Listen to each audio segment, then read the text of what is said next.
आप सभी को जय मसीह की द बाइबल पोर्शन में आपका स्वागत है। हमारा आज का वचन है अय्यूब की पुस्तक 29वां अध्याय। अय्यूब ने फिर अपनी गूढ़ बात उठाई और कहा, भला होता कि मेरी दशा बीते हुए महीनों की सी होती, जिन दिनों में परमेश्वर मेरी रक्षा करता था, जब उसके दीपक का प्रकाश मेरे सिर पर रहता था और उससे उजियाला पाकर मैं अंधेरे में चलता था। वे तो मेरी जवानी के दिन थे, जब परमेश्वर की मित्रता मेरे डेरे पर बनी रहती थी। उस समय तक तो सर्वशक्तिमान मेरे संग रहता था और मेरे बाल बच्चे मेरे चारों ओर रहते थे। तब मैं अपने पगों को मलाई से धोता था और मेरे पास की चट्टानों से तेल की धाराएं बहा करती थी। जब जब मैं नगर के फाटक की ओर चलकर खुले स्थान में अपने बैठने का स्थान तैयार करता था, तब तब जवान मुझे देखकर छिप जाते और पुरनिये उठकर खड़े हो जाते थे। हाकिम लोग भी बोलने से रुक जाते और हाथ से मुंह बंद किए रहते थे।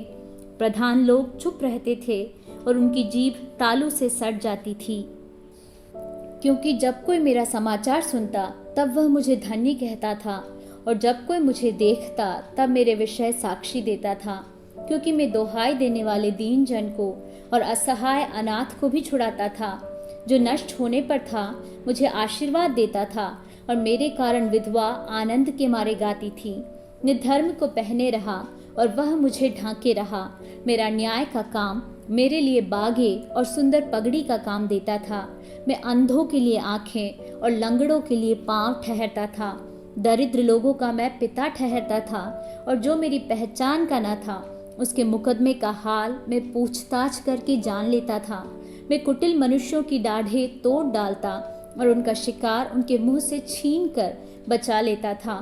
तब मैं सोचता था, मेरे दिन बालों के किनकों के समान अनगिनत होंगे और अपने ही बसेरे में मेरा प्राण छूटेगा। मेरी जड़ जल की ओर फैली और मेरी डाली पर ओस रात भर पड़ी रहेगी। मेरी महिमा ज्यों की त्यों बनी रहेगी और मेरा धनुष मेरे हाथ में सदा नया बना रहेगा। लोग मेरी ओर कान लगाकर ठहरे रहते थे और मेरी सम्मति सुनकर चुप रहते थे।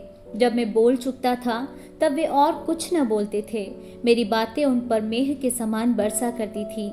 जैसे लोग बरसात की वैसे ही मेरी भी बाट देखते थे, और जैसे बरसात के अंत की वर्षा के लिए वैसे ही वे मुंह पसारे रहते थे। जब उनकी कुछ आशा न रहती थी तब मैं हंसकर उनको प्रसन्न करता था, और कोई मेरे मुंह को बिगाड़ न सकता था। मैं उनका मार्ग चुन लेता और उनमें मुख्य ठहर कर बैठा करता था, और जैसा सेना में राजा या विलाप करने वालों के बीच शांति दाता, वैसा ही मैं रहता था।